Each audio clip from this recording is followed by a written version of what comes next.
Panic attacks and panic disorder. A panic attack is a brief occurrence of intense fear that results in severe physical reaction despite the absence of any real danger or apparent cause. Panic attacks can be terrifying. When a panic attack strikes, you may believe you are losing control, having a heart attack, or dying. Symptoms. Panic attacks usually started suddenly and without warning.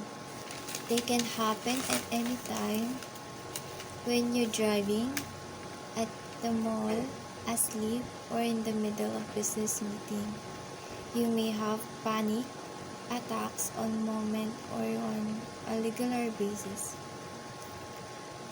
Panic attacks can take many forms for systems typically speak within minutes. After a panic attack, you may feel tired and exhausted.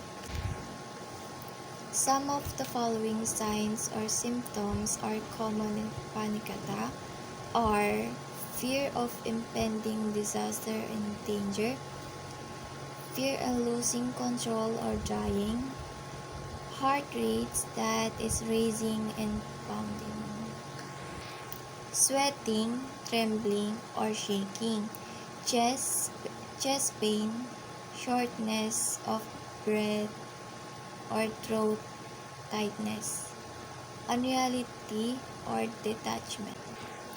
One of the most distressing aspects of panic attacks is the intense fear of having another one. You may be so afraid of panic attacks that you avoid situations where they might occur. When should you go to the doctor? Look for medical attention as soon as you notice symptoms of panic attacks. Panic attacks when you're uncomfortable are not dangerous. However, panic attacks are difficult to manage on your own, and they may get worse if not treated.